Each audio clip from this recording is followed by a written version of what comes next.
Hey there everybody, in this video I want to show you the difference between i20 in the Classic model and also the Deluxe model. Brian is my name and we are Fitzpatrick's Garage, Dublin Road, Kildare, a main Hyundai authorised dealer. So this video is going to be useful for somebody that's looking for information on the difference between these two models. I do have another video which runs through this model of i20 in a much more comprehensive fashion and compares it to the previous model. So just go into YouTube, type in my surname Doolan i20 and then you'll see why the i20 is better than its predecessor video. Click in there. So I guess if you look at that first video, you'll know all about the i20 and the differences between it and the previous model. But this one's going to concentrate on the difference between these two cars here and these specifications: Classic in white, silver in Deluxe Plus. So let's start off by looking at this Classic model.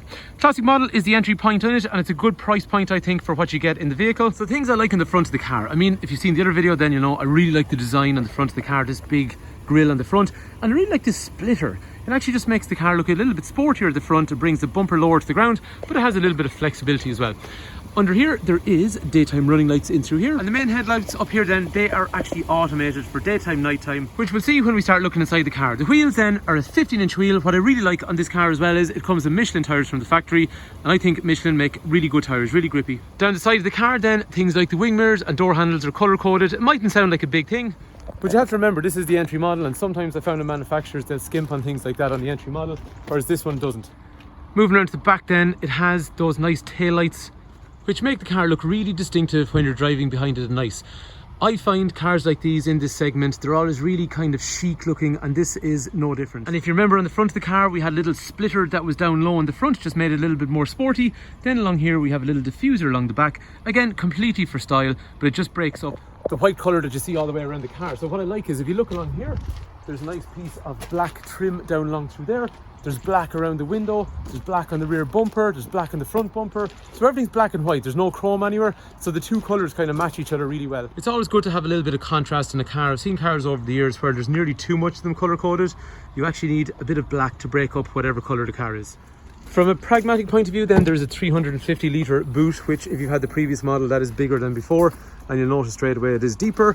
What's good is it will have a spare wheel in through there, and something neat along here as well on the parcel shelf, especially for people with animals or anything like that.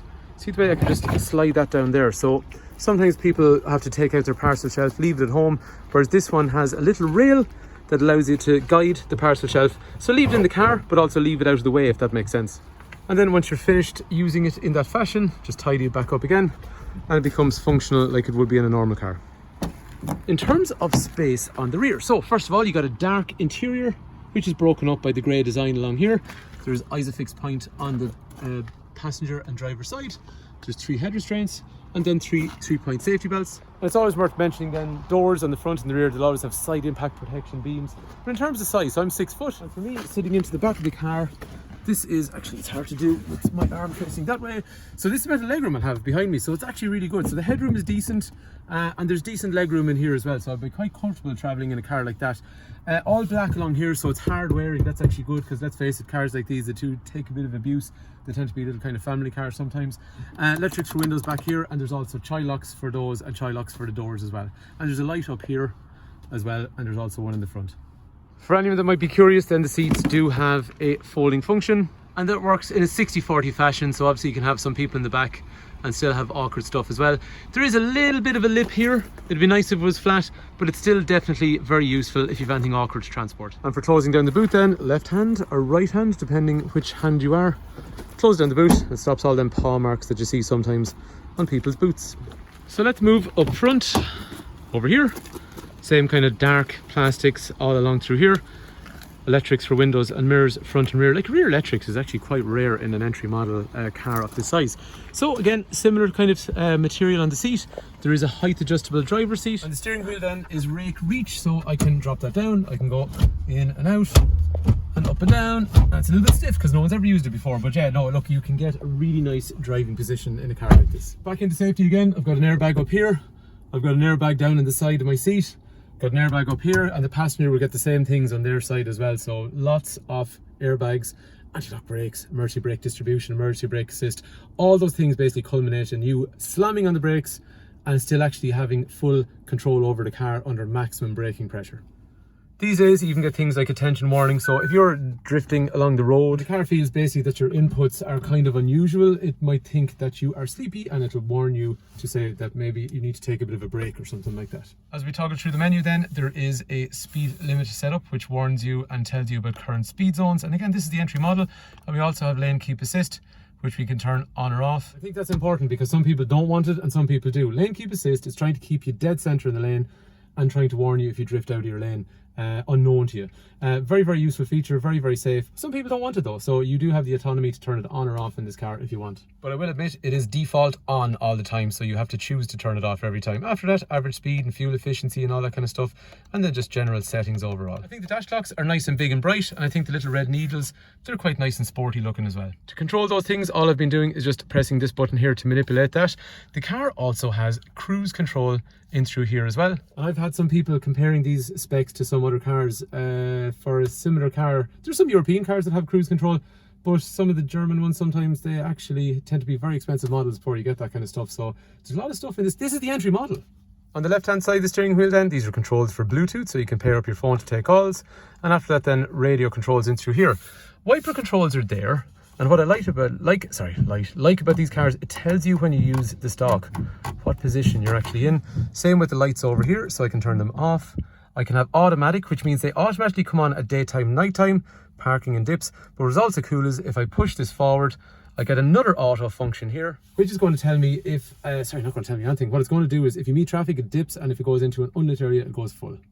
Over through the center, it's a very straightforward radio. Maybe I'm getting old, but I like straightforward. Audio. Phone.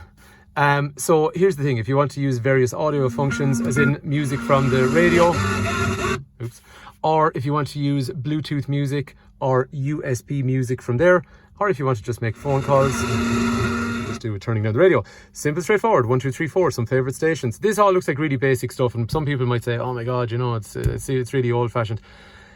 I tell you, you get to a point in your life where you're going, I just want to listen to what I want to listen to, and I don't want to be flicking through screens. It's really straightforward and useful. Maybe I'm getting old, but I like real straightforward functionality. Heat controls down through there. Air conditioning is standard on this car.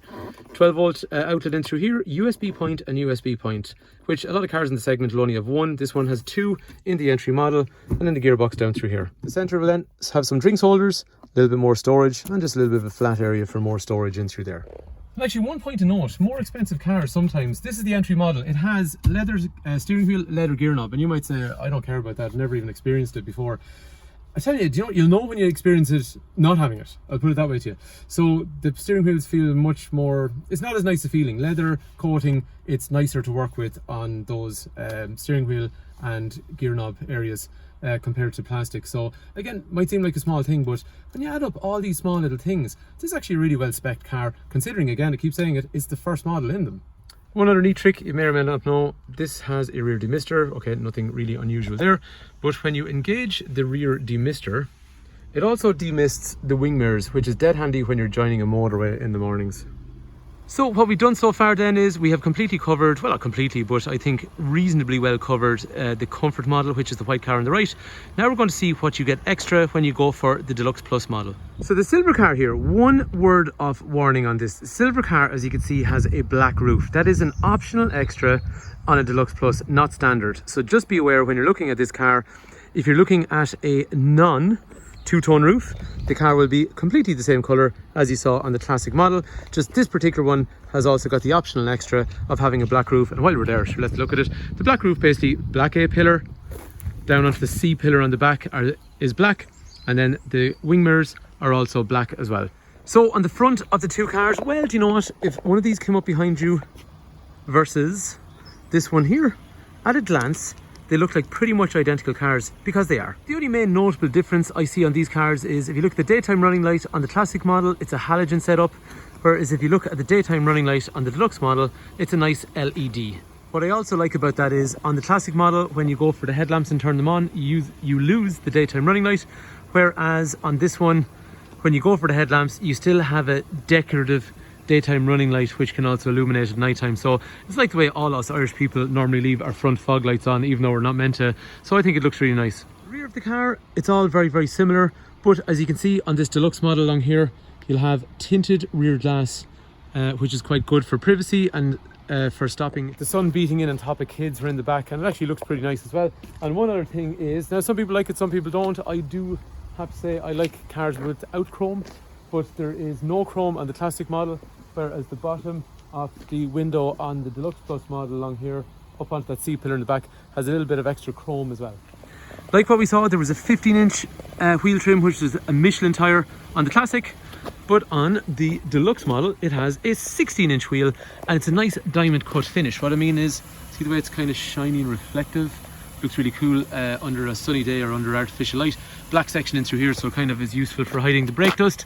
And like we were saying to you, a slightly larger tyre, which is also wider as well, and it's a Michelin tyre. So the next thing then is the seat material is going to change on the Deluxe. So just to remind ourselves, this is the pattern that we saw on the Classic, whereas the Deluxe model then has this more patterned kind of section, which is all black, but as you can see, there's a little bit of two-tone. So we had completely black door cards and plastics in through the Classic model, whereas in the Deluxe model over here then there's a little bit of a two-tone setup. One other thing I see here in the back as well is it has a rear USB connector in the Deluxe Plus, which we didn't have in the Classic model.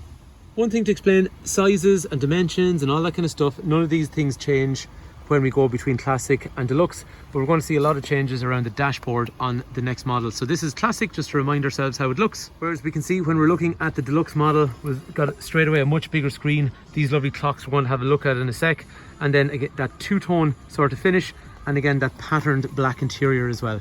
Classic model over here then had electrics for windows and mirrors.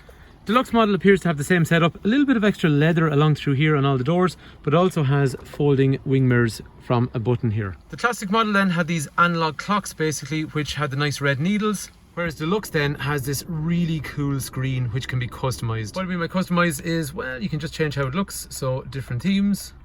So it's very cool, giving you the same information but just in different looking ways. And the other thing is there's lots of customization in here, but there's one really nice thing at night. It's hard to show you unfortunately during the day, but there's ambient lighting inside in the car with different levels and different colors, and that's where you're going to get ambient lighting down here, you're going to get it in here, you're going to get it down through there. It's really nice. It actually makes a lovely, it's one of the best ambient lightings I've seen in the Hyundais. Maybe it's just the shape of the stuff, but when you have it bright, it's really bright in the car. It looks cool at night time. After that then, this screen is going to give you all the same functionality that the other one did, but in colour as well. So the speed limit warning system, the lane keep assist function, just a little bit more, I suppose, interesting to look at. In the Classic model, if you remember, there was a little bit of storage down through here, and these were all blank along there. We had 2 USB points. Deluxe model then is giving you 2 USB points and a 12-volt outlet, but this is wireless charging, so you can just place your phone here and it'll actually charge your phone without having to plug it in, but you can do it the old-fashioned way as well. You've also got parking sensors and a reverse camera. So if we remember, on the Classic model we didn't have any parking aids. This one will have sensors that make noise and also the camera, so you get plenty of warning as to what's going on behind you. In the Classic model, if we remember, we had a very functional radio that I'm a big fan of. It does exactly what I wanted to do, whereas the Deluxe has a much bigger screen and it's very, very cool. And maybe I'm just being an old fogey about the way I'm kind of going on. All the settings, it's really kind of straightforward and easy to use, to be fair. You will have Android Auto and Apple CarPlay, which, you know, even for somebody old-fashioned like me, it is actually cool. You can use Google Maps, you can use Spotify, YouTube Music, all that kind of stuff. Any kind of car-friendly apps, they can go in there. So let's face it, a lot of the people who are going to buy these, they are going to be in a demographic that they're going to get some really good use out of that. And actually, one other thing I forgot to mention, on the Classic model, it also has the SOS function, as does the Deluxe Plus. So I know this isn't actually a difference between them. And what that's doing is, if you have an accident, and you have a fairly big accident, and a call will be made to a call centre, and they will try to contact you to see if you need assistance. So it's a very, very useful safety feature. So there are the differences on the outside and the inside. What we're going to do is, it's the same engine, 1.2 84 horsepower multi-point injection setup. So we're going to go for a drive in this Deluxe Plus model. The two cars drive the exact same, so I wouldn't buy one over the other for that. The only reason you buy one over the other is for all the features we talked about so far. It's a really nice cabin to sit in, either model, but I have to say, okay, Deluxe Plus is quite a nice cabin with the big screens as well. The safety features, they work very, very well, and they are going to save somebody, I suppose, in the event of a possible accident. Gear shift is lovely.